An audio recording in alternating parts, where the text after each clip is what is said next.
Hi and welcome to my flip lesson on observational drawings by Kelly Coops. So firstly, what is an observational drawing? An observational drawing is drawing what you see. It can be a flower, a person, a still life, a landscape. It can be absolutely anything. It is a drawing what you see in front of you as realistically and as true to life as possible. When we look at something with the intent of drawing it, we tend to look more carefully than usual. We look at the shapes, the patterns, the perspective, the colours, the shadows, the contours, and how all of these details interact. So the elements of art in observational drawings. So we can look at shape, line, colour, value, and texture. So what do these mean? Let's firstly look at shape. Shape. So all natural man-made objects have shapes. Shapes can be 2D or 3D. So having a look at this picture here, we've got an apple. So when you look at the shape, it looks like a sphere or a circle. Next we've got a bottle. So the shape of our bottle, it could look like a cylinder. Then we've got our pear. So some might suggest that a pear looks like a cone or maybe looks like a triangle. And then we've got our house that we've drawn, and that looks like a cube or a square. So next let's look at colour. So colour. Colours can be categorised as primary, secondary and tertiary. So colour can be used to create mood and perspective. Colour should be used throughout observational drawings to show a true representation. So as you can see, we've got our primary colours here, which involves red, yellow and blue. We then have our secondary colours, which is green, orange and purple. So when you mix these colours together, our primary colours, it can make our secondary colours.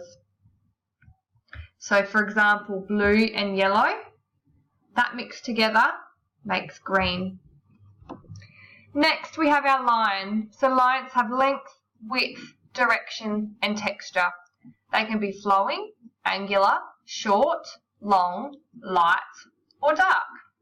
Lines can be used to create patterns and shades. So here we have our lines. Here's an example. This is our lightest, so that you can see the lines are very far apart.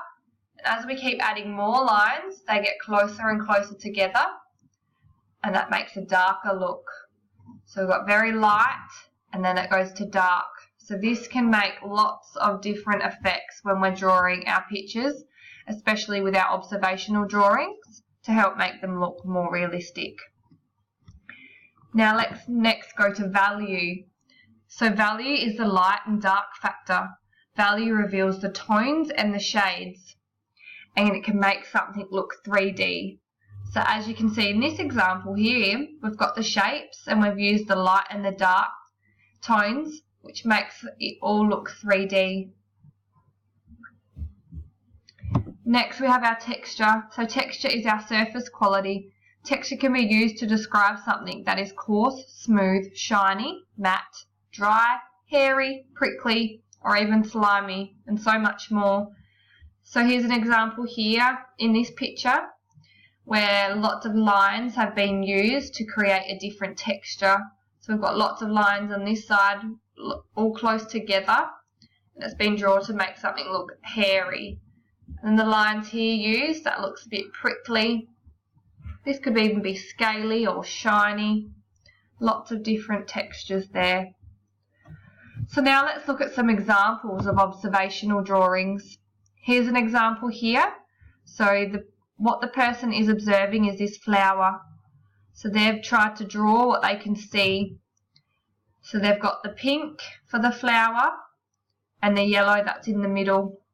They've used lots of different lines for the texture to make it look more realistic as possible. So as you can see here, they've got some water pastels. We can use water pastels, paint, water paint, crayons, pencils, lots of different things to do our observational drawings. Here's another example of an observational drawing. So they've been drawing leaves.